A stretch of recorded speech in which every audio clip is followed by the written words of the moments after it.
தமிழர் குலத்தில் என்னோடு பயணம் செய்யும் அன்புள்ளங்களுக்கு வணக்கம். இப்போ நம்ம எங்கே இருக்கிறோம்னா தஞ்சாவூர் மாவட்டம் ஒரத்தநாடு வட்டம் சடையார் கோயில் என்ற இடத்துல தான் இருக்கும். இந்த இடத்துல பார்த்தீங்கன்னா கிட்டத்தட்ட ஒரு 700லேருந்து 800 ஆண்டுகள் பழமையான ஒரு சிவன் கோயிலில் தான் இருக்கும். அந்த சிவன் கோயிலை பற்றிய பல தகவல்களையும் சிறப்புகளையும் அண்ணன் சொல்லுவார். அண்ணா வணக்கண்ணா. வணக்கம். வணக்கம் அண்ணா. உங்கள் பேருண்ணா? என் பேர் ராஜராஜன். ராஜராஜன். அப்பா, ராஜராஜன். இந்த ராஜராஜன்ற பேரை கேட்டவொடனே நம்மளுக்கு அப்படியே புல்லரிப்பு தான் ஏற்படும். இந்த கோயிலில் பல விஷயங்கள் இருக்கும். ஐயனுடைய பேரும் பார்த்தீங்கன்னா ராஜராஜன். நீங்கள் இந்த காணொலியை பார்த்துக்கிட்டே இருக்கிறப்பே பல அற்புதமான விஷயங்களும் உங்களுக்கு தெரியப்படும். ஆனால் இந்த கோயிலுடைய பெயர்னா பேர் ஸ்ரீ வேணிநாதர் சுவாமி. வேணிநாதர். ஆமாம். அருணாச்சலேஸ்வரர் இருக்காரு. சரி. எல்லாரும் நவகிரகங்கள் எல்லாமே இருக்கு. உங்களுக்கு பிடாரியம்மன் கூட இருக்கு இங்க. இது பார்த்தீங்கன்னா குந்தவைக்கு சீதனமாக கொடுத்த நாடுங்கிறது. அதான் குன்றாத வளம் கொண்ட நாடு குந்தவை வளநாடு. குந்தவை வளநாடு. குந்தவைன்னா உங்களுக்கு யாருன்னு தெரிஞ்சிருக்கும், வரலாற்று புரிதல் உள்ளவங்களுக்கு தெரியும். ராஜராஜ சோழனுடைய அக்கா தான் குந்தவை. அது மட்டும் இல்லாமல் ராஜராஜ சோழனுடைய அக்கா மேலே உள்ள பாசத்தால் அவருடைய பிள்ளைக்கும் அதே குந்தவை என்ற பேரும் இருக்கும். இந்த ஊரோட பெயருமே குந்தவை வளநாடு. குந்தவை வளநாடு. குந்தவை வளநாடுங்கிறது ஒரு 10 கிராமத்துல உள்ளடக்கிய, இந்த 10 கிராமத்துக்கும் சொந்தமான சிவன் கோயில். இந்த 10 ஊரும் இங்கே தான் தேர் போட்டு இந்த இடத்துல நிப்பாட்டி பந்தக்காட்சி பெரிய லெவலில் திருவிழாலாம் பண்ணுவோம். இந்த கோயிலோட சிறப்பு அம்சம் என்னன்னா, காசிக்கு நெகராக பார்த்தீங்கன்னா இதுக்கு எய்த்த மாதிரி இடுகாடு இருக்கு. நேராக கருவறைக்கு நேராக இடுகாடு இருக்கும். இப்போ நம்ம கடைசியாக நம்ம மணப்பாறை செவலூர் போயிருப்போம் பார்த்தீங்களா, அதே மாதிரி தாங்க. நம்ம போகிற இடம்லாம் காசிக்கு நிகரான ஒரு இடத்துக்கு தான் நம்ம ஐயன் அழைக்கிறாரு. நம்ம வல்லம் குளமும் அதே காசிக்கு நிகரான ஒரு தீர்த்த குளம் தான். அதே மாதிரி தான் இந்த இடமும் காசி. அதே மாதிரி இன்னொரு தகவல் என்னன்னா, சடையார் உடையாருங்கிறது உடையார் கோவில். உடையார் கோயில். ஆமா இருக்கு. சடையார், உடையார், பருத்தியப்பார், பருத்தியப்பார் அப்படின்னு 9 ஸ்தலங்கள் வரும். ஸ்தலங்கள் இருக்கு வரிசையா. இது இந்த மாதிரி தெப்பக்குளம் வேற இருக்கு. அதுக்கு அந்த தெப்பக்குளத்துக்கு நேரா பாத்தீங்கன்னா இடுகாட்டு இருக்கும். அது ஒரு சிறப்பு அம்சம். இதுல என்ன ஒரு சிறப்பான ஒரு விஷயம்னா, நம்ம காசியில தெரியும், காசியில இந்த இறந்தவங்களை இதெல்லாம் பண்ணுவாங்க. அங்க பாவம் கழின்ற ஒரு இதுவும் இருக்கு. அதே மாதிரி தான் இங்கே இருக்கிற இந்த சடையார் கோயிலில் இருக்கிற இந்த சிவன் கோயிலையும் பார்த்தீங்கன்னா, இதற்கு அதாவது கோயில் இருக்குன்னா கோயிலுக்கு நேர் எதிர்புறமே பார்த்தீங்கன்னா மயான கொட்டகை இருக்கு. எல்லாம் ஒரே நேர்கோட்டில் இருக்கு. அவ்வளோ அற்புதமானது. இந்த குளம் கொஞ்சம் இப்போ பராமரிப்பு இல்லாமல் இருக்கு. இது பராமரிப்பு பண்ணணும். நம்மளால ஏதாவது முயற்சி செய்ய தாராளமா நீங்க பண்ணி கொடுக்கலாம். அதெல்லாம் எந்த இதுவும் கிடையாது. இது சீக்கிரம் பண்ணணும். அது ஒரு தெப்பத்தை விடணும். கண்டிப்பா. இது இந்த கோயிலும் சிறப்பாக இன்னும் எடுத்து சிறப்பாக பண்ணணும். நம்ம போகிற இடங்கள் எல்லாமே பார்த்தீங்கன்னா நம்ம விரும்புகிறது கோயிலும் குளங்களும் சேர்த்து எப்படியாவது சீரமைக்கப்பட்டு அந்த ஊர் மக்கள் பயன்பாட்டுக்கு கொண்டு வரணுன்றது தான் நம்ம விரும்புகிறது. அப்படி தான் பார்த்தீங்கன்னா கடைசியாக நம்ம போன இடம்தான் மணப்பாறை செவலூர். நீங்கள் காணொலியில் பார்த்துருப்பீங்க. அங்கேயுமே பார்த்தீங்கன்னா காசிக்கு நிகரான ஒரு குளமும் பக்கத்தில் இருக்குது. இன்றைக்கி காலையில் கூட ஐயாட்ட நான் பேசியிருக்கேன். அந்த குளத்தையும் நம்மளால் முடிஞ்ச அளவுக்கு அந்த இருக்கிற கருவேல மரங்களெல்லாம் வெட்டிட்டு அதையும் பயன்பாட்டுக்கு கொண்டு வரணும். கூடிய விரைவில் அது அறநிலைத்துறை மூலியமாக அந்த கோயில் புதுப்பிக்கப்படுன்ற ஒரு நம்பிக்கை இருக்குது நமக்கு. கண்டிப்பாக நம்மளும் மேல்முறையீடு செஞ்சுக்கிட்டே இருப்போம். இந்த கோயிலுக்கு சடையார் கோயிலேருந்து சாலியமங்கலம் போகிற வழியில் ஒரு 500 மீட்டர் தொலைவிலேயே தான் இந்த கோயில் அமைந்துள்ளது.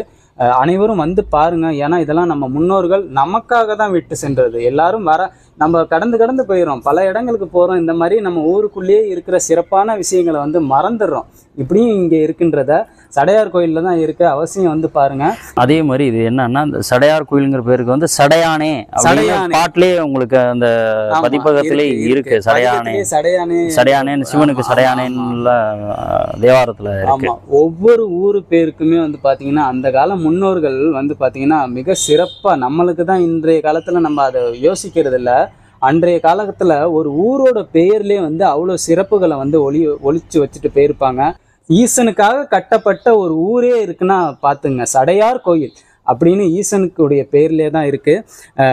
இந்த கோயில் இது எதிர்ப்புறமாக ஒரு குளம் இருக்குது. நான் அதையும் காமிக்கிறேன். இப்போ நம்ம இந்த கோயிலை நம்ம சுற்றி பார்ப்போம் எப்படி இருக்குன்னு. ஐயா நம்ம பார்ப்போம். ஐயா உங்களுடைய பேருங்க? ஐயா என் பேர் சோமசுந்தரம். சோமசுந்தரம்.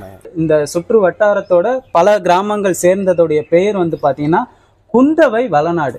அவ்வளோ அற்புதமாக இருக்குங்க. வாங்க அவங்களோட போயிட்டு நம்ம சுற்றி பார்ப்போம் வாங்க.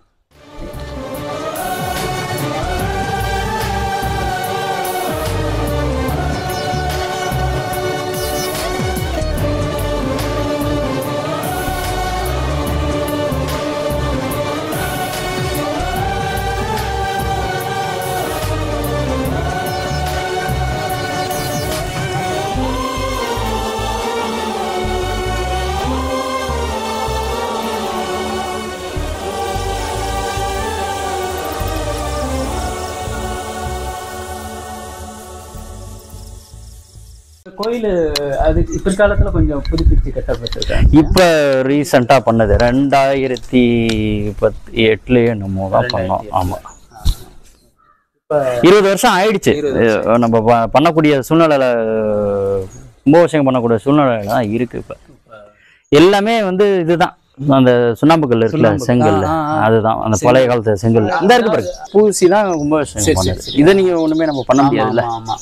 அதாவது ஒரு விஷயத்த வந்து புரிஞ்சுக்கணும். கற்கோயில்கள் தான் பிற்காலத்துல கட்டப்பட்டது. அதாவது கற்கோயில் தான் வந்து பாத்தீங்கன்னா பிற்காலத்துல கட்டப்பட்டது. அதற்கு முன்பு எப்படி கட்டியிருப்பாங்கன்னா செங்கக்கல்லாலையும், அதாவது சின்ன கல் ஒட்டுக்கல்னு சொல்லுவாங்க, செங்கக்கல்லாலையும் மரத்தாலையும் தான் முதல்ல வந்து நம்ம நாட்டுல வந்து கட்டப்பட்டது. அதாவது கோயில்கள் எழுப்பப்பட்டது. அதற்கப்புறம் சில படைகள்ல சுலபமா அந்த கோயிலை இடிச்சிடறாங்கன்னு தான் நம்ம செம்பியன் மாதேவியர் காலத்துல தான் பாத்தீங்கன்னா அதிகப்படியான கற்கோயில்கள் மீண்டும் எழுப்பப்படுது. இது வந்து ரொம்ப ரொம்ப பழமையான ஒரு கோயிலா தான் இருக்கிறதுக்கு அதிகமான வாய்ப்புகள் இருக்கு. மேல்பூச்சி இது கொஞ்சம் சிதலமடைஞ்சிருக்கும் போல, மேல்பூச்சி பூசிட்டதுனால இது வந்து புது கோயில் மாதிரி தெரியும். ஆனா இது வந்து ரொம்ப ரொம்ப பழமையான ஒரு கோயில். அவ்வளவு அற்புதமா இருக்குங்க. இந்த விஷயம் பல பேருக்கும் தெரியாது. நம்ம இந்த கோயிலுக்கு அப்படியே பின் எதிர்ப்புறம் வந்து பாத்தீங்கன்னா முருகன் இருக்காரு. அவ்வளவு அற்புதமா இருக்காரு. இதற்கு எதிர்ப்புறமே பாத்தீங்கன்னா மிக மிக பழமையான ஒரு முருகன் இருக்காரு. அவ்வளவு அற்புதமா இருக்காரு. இங்க பூஜைகள் டெய்லி இருக்காங்க. ஐயர் வந்து டெய்லி காலையில பண்றாங்க. ஒரு கோயிலை பராமரிக்கிறதுக்கு ஒரு ஆள் இருந்தாலே போதும், அந்த கோயில் நல்லபடியா பராமரிச்சுட்டு இருக்கோம். இந்த கோயிலை நல்லாவே பராமரிச்சுட்டு இருக்காங்க. நம்ம பல கோயில்களுக்கு போயிருக்கோம். அந்த கோயிலுக்கு உள்ள போனோம்னா அதாவது அந்த வவ்வால் எச்சம் இருக்கு பார்த்தீங்களா, அந்த வவ்வால் எச்சத்தோட வாடதான்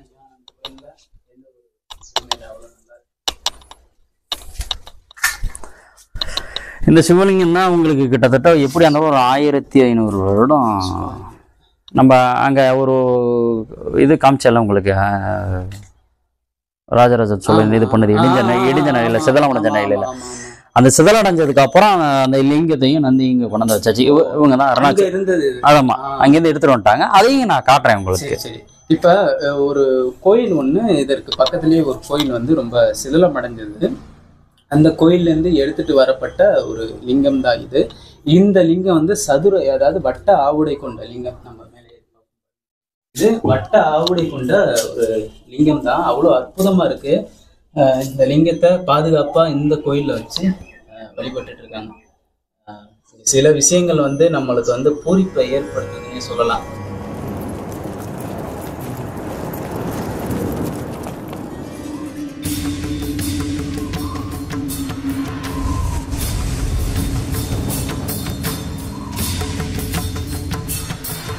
நம்ம சடையார் கோயிலில் இருக்கிற ஸ்ரீ வேணிநாதர் சுவாமி கோயிலில் இந்த லிங்கத்தை பார்க்க முடியுது. இந்த லிங்கத்தோட ஒரு சிறப்பு என்னன்னு பார்த்தீங்கன்னா, இந்த கோயிலேருந்து சுமார் 1 கிலோமீட்டர் தொலைவில் வந்து பார்த்தீங்கன்னா ஒரு மிகவும் பழமையான ஒரு கோயில் வந்து சிதலமடைஞ்ச நிலைமையில இருக்கும். நான் அதை அங்கே அடுத்து நான் உங்களுக்கு காமிக்கிறேன்.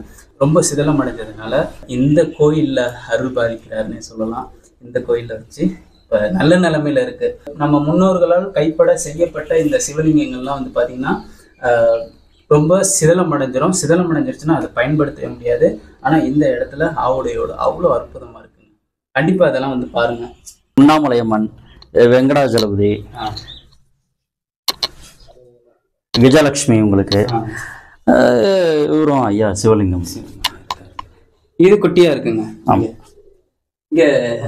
இங்க அது மட்டும் இல்லாம இங்க ஒரு சிவலிங்கம் இருக்கு. அது ஏதாவது நம்ம பண்ண முடியுமா, எடுத்து வச்சு வழிபாட்டுக்கு கொண்டு வர முடியுமா நம்ம பார்ப்போம். இதுக்கு ஆவுடை இருக்கானா?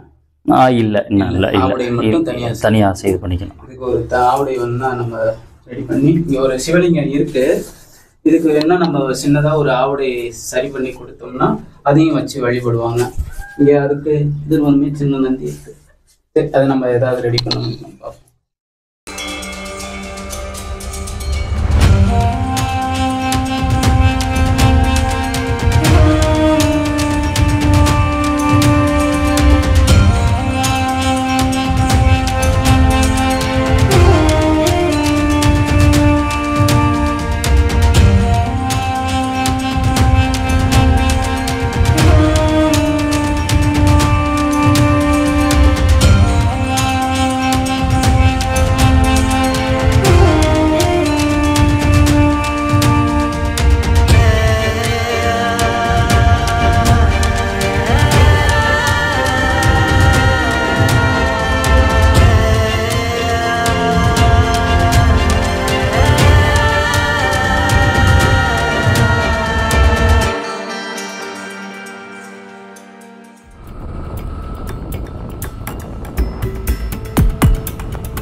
தகப்பனார் அவரை தான் நம்ம வந்து சந்திக்க வந்திருக்கோம். என் பேர் ராஜ மார்த்தாண்டர். இந்த கோயில் ரொம்ப பழமை வாய்ந்த கோயில். அந்த காலத்தில் வந்து ராஜராஜ சோழன் வந்து தஞ்சாவூர்லேருந்து புறப்பட்டு மன்னார்குடி போய் அந்த இடத்துல பூக்குழி ஒரு குளம் இருக்குது. நிறைய ஏடுகள் காணா போனதாகவும் சொல்கிறாங்க. பாடல் பெற்ற ஸ்தலத்தோட இது. இந்த சிவன் கோயில் வந்து 10 ஊர்களுக்கு சொந்தம்.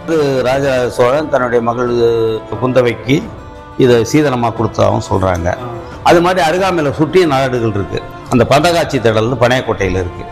அப்புறம் ஐயா வரலாற்று ஆய்வாளர் கூட பாலசுப்ரமணியத்தை கூட நான் அவங்கள ஐயா அழைச்சிட்டு வந்து காட்டினேன். வந்து பஞ்சமூர்த்தி வீதி உள்ளான்னு சொல்லுவாங்க. பழைய காலத்து ஏடு இது வந்து இந்த தமிழ் வந்து உங்களுக்கு நம்ம படித்து தெரிஞ்சுக்க முடியாது.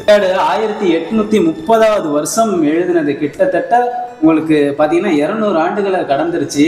என் கிழக்கு குளம் நீலைகளுக்கு மேற்கு புங்க மரத்துக்கு தெற்கு 200 ஆண்டுகளுக்கு முன்பு ஆவணம் செய்யப்பட்ட ஒரு இந்த கோயில்களும் திருவிழாக்களும் தான் வந்து மக்களை வந்து ஒற்றுமைப்படுத்தினே சொல்லலாம். உங்களுடைய சேனல் மூலமா இதை நீங்க அரசு கவனத்துக்கும் கொண்டு போங்க, நாட்டு மக்களுடைய கவனத்துக்கும் அதை கொண்டு போங்க. நம்ம இதற்கு முன்னாடி பார்த்த காணொலி வந்து பார்த்தீங்கன்னா நம்ம சடையார் கோயில், அந்த கோயிலை வந்து நம்ம காண்பிச்சிருக்கோம். திரு ராஜராஜன் சோழனே சொல்லிக்கலாம். ஏன்னா அந்த கோயிலை வந்து அந்த அளவுக்கு இப்போ வரையுமே வந்து அந்த கோயிலை எப்படியாவது நம்ம மக்கள் பயன்பாட்டுக்கு அந்த குளத்தில் தெப்பக்குளம் விட்டுற மாட்டோமான்ட்டு ஒரு எண்ணத்திலேயே அவங்க அந்த காணொலி முழுக்கவே நீங்கள் பார்த்துருப்பீங்க. இப்போ அவங்களுடைய தகப்பனார் அவரை தான் நம்ம வந்து சந்திக்க வந்திருக்கோம். ஏன்னா அந்த கோயில் இந்த அளவுக்கு இந்த நிலைமையில இருக்கிறதுக்கு சில பேர் முக்கிய காரணம் ஊர் மக்கள், மற்றும் அதில் முக்கிய காரணம் அந்த ஐயாவை தான் நான் இன்னைக்கு சந்திக்க வந்திருக்கோம். அந்த கோயிலுடைய வரலாற்று தகவல்களையும் அந்த என்ன எவ்வளோ போராட்டங்கள்லாம் இருந்ததுன்றதை நம்ம ஐயாவட்டையே நம்ம கேட்டு தெரிஞ்சுக்கோம். ஐயா வணக்கங்க ஐயா. வணக்கம் ஐயா. ஐயா உங்களுடைய பேருங்க ஐயா? என் பேர் ராஜ மார்த்தாண்டர். ராஜ மார்த்தாண்டர். பா, இந்த உங்களுடைய பெயர்கள்லேயே ஒரு கம்பீரம் இருக்குங்க ஐயா. உங்களுக்கும் சரி உங்க பிள்ளைக்கும் வந்து அதே மாதிரி ராஜராஜன். ஆமா ஆமா, அருமையா இருக்குங்க ஐயா. ஐயா இந்த கோயிலுடைய வரலாற்று தகவல்கள். இந்த கோயில் ரொம்ப பழமை வாய்ந்த கோயில், மிகவும் பழமை. ஆமா, அது வந்து சௌந்தரநாயகி உடனுரை வேணிநாத சுவாமின்னு அதுக்கு பேர், அந்த கோயிலுக்கு பேர். அதில் வந்து உபகோயில் ஒன்று இருக்குது, அருணாச்சலேஸ்வரர் உண்ணாமலையம்மன் இருக்கு. அந்த அருணாச்சலேஸ்வரர் உண்ணாமலையம்மன் எங்கே வந்ததுன்னு கேட்டிங்கன்னா, அந்த தஞ்சாவூர்லேருந்து மன்னார்குடி ஒரு ராஜபாட்டை இருக்குது. இங்கே ஒரு இது ராஜகோபாலசாமி கோயிலுக்கு போகுது ஒரு வழி. அந்த காலத்தில் வந்து ராஜராஜ சோழன் வந்து தஞ்சாவூர்லேருந்து புறப்பட்டு மன்னார்குடி போய் சாமி தரிசனம் பண்ணதாக சொல்கிறாங்க. அப்போ ஒவ்வொரு இடத்துலையும் ஓய்வு எடுக்கிறதுக்கு, குளிப்பதற்கு, ஓய்வு எடுக்கிறதுக்கு மண்டபம், அங்கே குளிச்சுட்டு சாமி கும்பிட்றதுக்கு ஒரு சிவன் கோயில், அந்த மாதிரி கூட வர்ற பரிவாரங்கள், அவங்க கூட வர்ற படைகள் எல்லாமே வந்து ஓய்வு எடுக்கணும், குளிக்கணும், சாமி கும்பிடணும், சாமி தரிசனம் பண்ணணும் அப்படிங்கிற நோக்கத்தில் அது மாதிரி பண்ணி இருக்குது. அந்த மாதிரி இருக்கும்போது இங்கே இந்த ராஜபாட்டையில் நாத்தியவன் குடிக்காடு ராவம்பாள்புரம்னு சொல்லுவாங்க. அதை அந்த இடத்துல பூக்குழி ஒரு குளம் இருக்குது. அந்த குளத்தங்கரையில் அருணாச்சலேஸ்வரர் உண்ணாமலையம்மன் இருந்திருக்கு. அது காலப்போக்கில் சிதிலம் அடைஞ்சு போச்சு. அதை வந்து இப்போ பாட்டனார் ஒருத்தர் அங்கேருந்து எடுத்து கொண்டாந்து அந்த வேணிநாத சாமி கோயிலில் வச்சுருக்கிறாங்க. வச்சு இந்த கார்னரில் இருக்கும். அது அதுக்குள்ளே இருக்குது. மற்றபடி வேணிநாத சாமி சவுந்தரநாயகிங்கிறது அது வந்து ரொம்ப பழமை வாய்ந்த கோயில். அது வந்து யாருக்குமே எப்போ நடந்தது ஏது நடந்ததுன்னு தெரியல. பாடல் பெற்ற ஸ்தலம் நிறைய இருக்குது. ஆனால் இது பாடலில் வரல. அது நிறைய ஏடுகள் காணா போனதாகவும் சொல்கிறாங்க. பாடல் பெற்ற ஸ்தலத்தோட இது அந்த மாதிரி கூட போயிருக்கலாம். ஆனால் ரொம்ப படம் வாய்ந்தது. வில்வவன காடாகவும் இருந்திருக்குது. அதுக்குள்ளே அது இருந்திருக்கு. அந்த கோயில் ரொம்ப சிறப்பாக இருந்துச்சு. இந்த கோயில் வந்து இந்த சிவன் கோயில் வந்து 10 ஊர்களுக்கு சொந்தம். 10 ஊர்களுக்கு தான் சடையார் கோவில், துறையண்டார் கோட்டை, சின்னவெளி குடிக்காடு, அருமலை கோட்டை, நார்த்தேவன் குடிக்காடு, ஆர்சுத்திப்பட்டு, அரசப்பட்டு, பனையக்கோட்டை, மூர்த்தியம்பாள்புரம். இந்த 10 கிராமத்துக்கும் ஒவ்வொரு நாட்டுக்கும் ஒரு கோயில் இருக்கும், சிவன் கோயில். இது என்னன்னு கேட்டிங்கன்னா, ராஜராஜ சோழன் காலத்தில் இப்போ மாவட்டம் தாலுக்கா இருக்கிறது மாதிரி அப்போ நாடு கூற்றம்னு இருந்திருக்கு.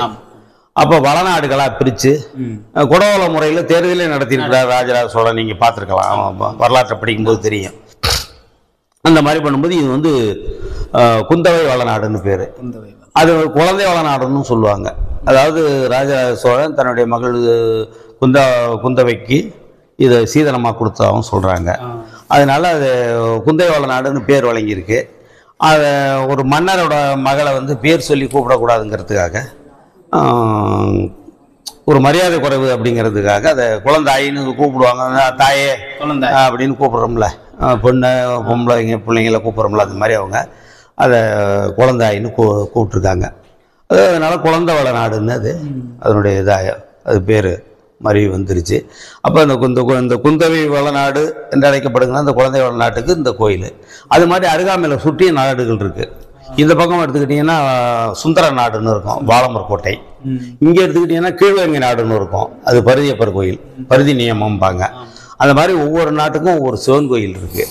அது ரொம்ப பிரசித்தி பெற எல்லா இடத்துலையும் அந்த ராஜவள நாடு, சுந்தர நாடு, கீழ்வேங்கை நாடுன்னு வருது. ஒரத்த நாடு, பெண்ணையூர் நாடு, தென்னம நாடு, அப்படியே போயிட்டே இருக்கும் அது.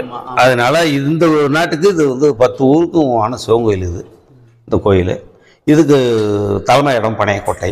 அங்கே அருள்மிகு விளக்கேற்றியம்மன் ஒரு சாமி இருக்குது. இதுக்கு எப்பயாவது ஒரு குறிப்பிட்டு சொல்ல முடியாது. ஒரு 10 வருஷம் 15 வருஷத்துக்கு இப்போ இது வரைக்கும் திருவிழா நடந்து ரொம்ப வருஷம் ஆகிப்போச்சு. நாட்டு திருவிழான்னு ஒன்று நடத்துவாங்க. அப்போ ஒவ்வொரு ஊருக்கும் ஒரு சாமி இருக்கும், கிராம தேவதா இருக்கும். அந்தந்த ஊர்லேயும் தேர் போட்டு அந்தந்த சாமியை வச்சு இந்த சிவன் கோயிலுக்கு கொண்டு வந்து இங்கே தீபாராதனை காட்டி அந்த பந்தகாட்சி திடல்னு பனையக்கோட்டையில் இருக்குது. அது கவர்மெண்ட் ஹைஸ்கூலுக்கு பக்கத்துலேயே இருக்கும். அங்கே போய் அந்த பந்தகாட்சி திருவிழா நடத்துவாங்க.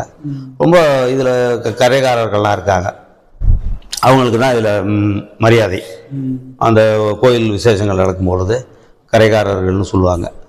அது வந்து என்னென்னு கேட்டிங்கன்னா, துறையண்டார், மாதையண்டார், புள்ளவரையர், குடிக்கம்ண்டார், தொண்டமார், ஆர்சுத்தியார், நாத்தேவர், கொண்டையார், கொட்டையண்டார், நல்லிப்பிரியர், அரியப்பிள்ளை அப்படின்னு எல்லாமே ஒரு 10 கரைக்காரங்க. அதில் 10 கரை இந்த நாட்டுக்கு சொந்தம். எல்லாருக்கும் உரியது. அந்த துண்ணூறு தீர்த்தம் எல்லாம் அந்த கோயிலில் அவங்களுக்கு உண்டு.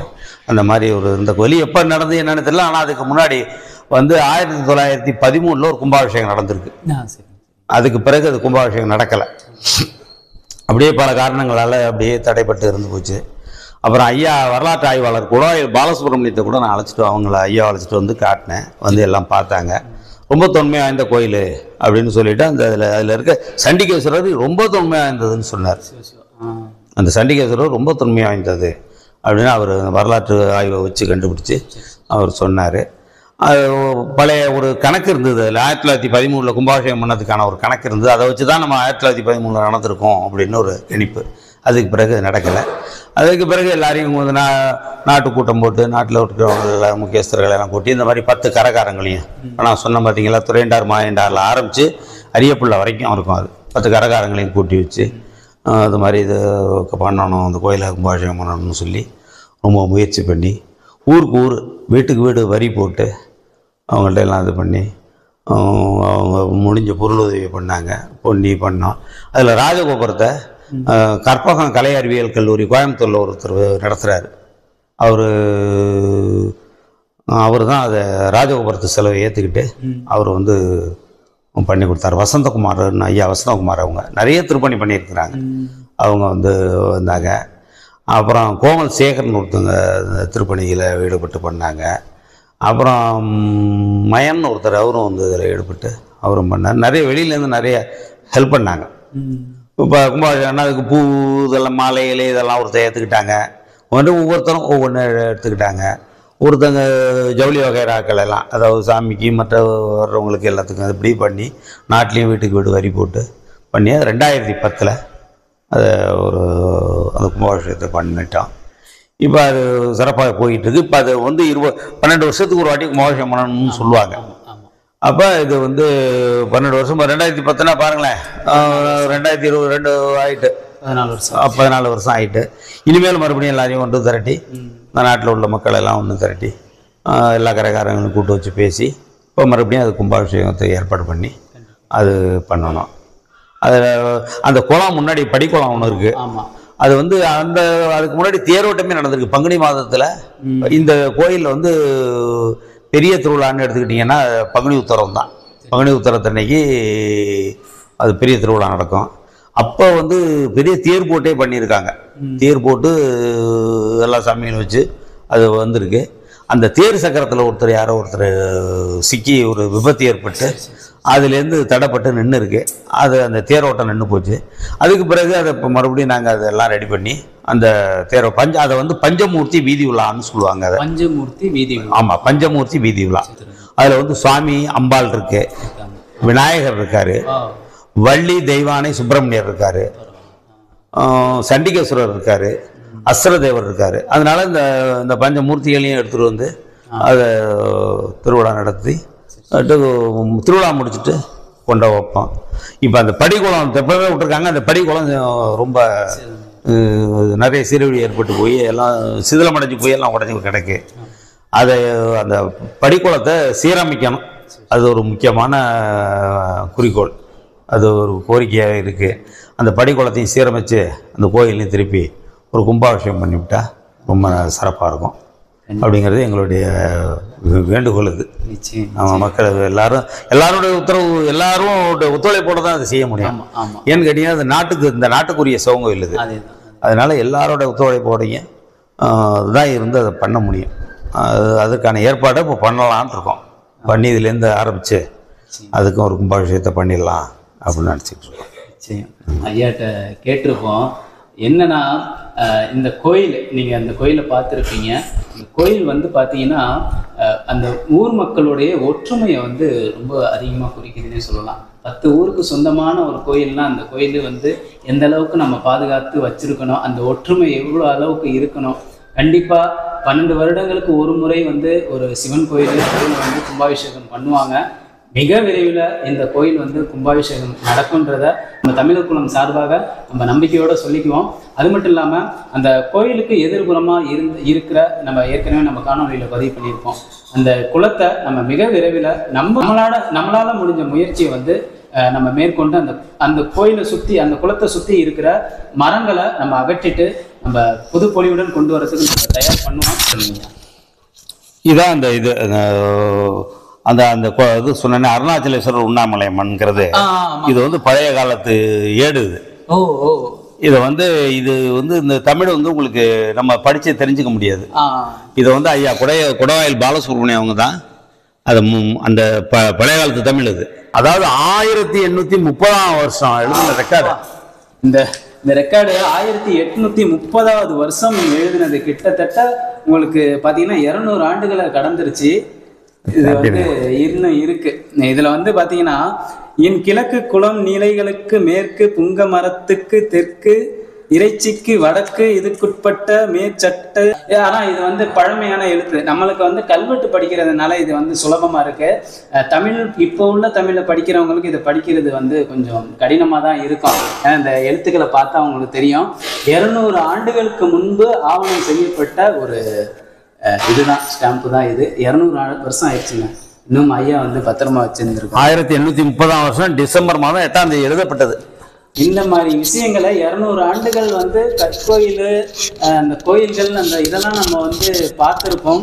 ஆனால் தாள்களில் உள்ளதை வந்து பத்திரப்படுத்தி வைக்கிறதுன்றது வந்து பார்த்தீங்கன்னா மிகவும் அபூர்வம். அதில் ஐயா வந்து இன்னமும் வச்சிருக்காங்கன்றதே ரொம்ப ஆச்சரியங்கய்யா, ரொம்ப ஆச்சரியங்கய்யா. 1830 வந்து இந்த பத்திரம் வந்து இது பண்ணியிருக்காங்க. இதெல்லாம் பார்க்குறப்ப இந்த கோயிலை எந்த அளவுக்கு அவங்க பாதுகாக்கிறதுக்கு முற்பட்டிருப்பாங்கன்ட்டு இதுலேருந்தே நமக்கு புரியுது. மிக விரைவில் இந்த கோயில் வந்து கும்பாபிஷேகம் பண்ணி அந்த குளமும் நல்ல முறையில் சீரமைக்கப்பட்டு மக்கள் பயன்பாட்டுக்கு வரணும்ன்றத நம்ம எல்லாரும் விரும்பிப்போம். ஏன்னா இன்னைக்கு ஒரு ஊரில் ஒரு குளம் பாலடைந்து போயிட்டாலே அந்த ஊரில் ஒற்றுமை இருக்காது. இந்த குளமும் திருவிழாவும் தான் மக்களை ஒற்றுமைப்படுத்தும். ஆமாம், இந்த கோயில்களும் திருவிழாக்களும் தான் வந்து மக்களை வந்து ஒற்றுமைப்படுத்துனே சொல்லலாம். இன்னைக்கு அதனுடைய விழிப்புணர்வு இல்லாத காரணத்தினால இல்லை அதுலேருந்து மக்கள் வந்து வெளி வந்துட்டாங்கன்னா என்னன்னு தெரியல. சில விஷயங்கள் மக்கள் ஏற்புடையதை விரும்புறது இல்லை. அதனாலேயே வந்து இந்த மாதிரி குளங்களும் இந்த மாதிரி கோயில்களும் இன்னைக்கு வந்து அழியும் தருவாய்க்கு பல கோயில்கள் வந்து சென்றமைஞ்சிட்டு தான் இருக்கு. பரவாயில்ல, நம்ம ஏகப்பட்ட கோயில்கள் வந்து ரொம்பவும் சிதிலம் அடைஞ்சு பார்த்துருப்போம். நல்ல முறையில் ஊர் மக்கள் எல்லாரும் சேர்ந்து, அதுவும் ஐயாவுடைய குடும்பத்தார்கள் சேர்ந்து பாதுகாக்கிறதுன்றத ரொம்ப பெரிய விஷயம். இதில் வந்து என்ன ஒரு அற்புதமான ஒரு விஷயம்னா, ஐயாவோட பெயரும் அண்ணனுடைய பெயரும் வந்து தான் இங்கே பெரிய ஒரு கம்பீரமான பெயர்னே சொல்லலாம். ஐயாவுடைய பெயர் வந்து பார்த்தீங்கன்னா ராஜ மார்த்தாண்டர், அண்ணனுடைய பெயர் வந்து பார்த்தீங்கன்னா ராஜராஜன். இது வந்து அவங்க எந்த அளவுக்கு இந்த பெயர் வைக்கிறது மூலியமாகவே வந்து பார்த்தீங்கன்னா அவங்க எந்த அளவுக்கு வரலாற்றையும் வரலாற்று முன்னோர்களையும் விரும்புகிறாங்கன்றதை நம்மளால் புரிஞ்சிக்க முடியும். அந்த அளவுக்கு தான் இவங்களை சந்திச்சதுல இன்னைக்கு ரொம்ப ரொம்ப மனமகிழ்வாக இருக்குது. தமிழர் குலம் சார்பாக மனமார்ந்த நன்றிகளை வந்து ஐயாவுக்கு தெரிவிச்சுக்கணும். ரொம்ப நன்றிங்கய்யா. நீங்கள் நினச்ச மாதிரி மிக விரைவில் இந்த கோயில் வந்து கும்பாபிஷேகம் பண்ணுன்றதை இந்த வேண்டுகோளை உங்க சேனல் மூலமா அதை கொண்டு போனதுக்கு ரொம்ப நன்றி. சிவசிவா. அது அவசியம். இது மாதிரி போகும்போது இதனுடைய விழிப்புணர்வு வரும். கவர்மெண்ட்டும் அது வரணும். கவர்மெண்ட் பங்களிப்பு மூலம் தான் செய்ய முடியும். தனி மரம் தோப்பாகாது. எல்லாரோட ஒத்துழைப்புல தான் அதை செய்ய முடியும். அதனால நிச்சயமா இது உங்களுடைய சேனல் மூலமா இதை நீங்க அரசு கவனத்துக்கும் கொண்டு போங்க, நாட்டு மக்களுடைய கவனத்துக்கும் அதை கொண்டு போங்க. ரொம்ப நன்றி. எந்த அளவுக்கு மக்கள் வந்து ஒரு விஷயத்தை விரும்புகிறாங்களோ அதை வந்து மிக விரைவில் வந்து எளிமையாகவும் அரசு வந்து நம்மளுக்கு செயல்படுத்தும். முடிஞ்ச அளவுக்கு இந்த காணொலியை மக்களுக்கு தெரியப்படுத்துங்க, அதிகமாக பகிர்ந்து தெரியப்படுத்துங்க. அதிகமாக பகிர்ந்து தெரியப்படுத்துறது மூலிமா இந்த மாதிரி பல கோயில்கள் மீட்டெடுக்கப்படும். மற்றும் ஒரு சுவாரஸ்யமான காணொலியில் நம்ம சந்திப்போம். நன்றி. வாழ்க தமிழ்.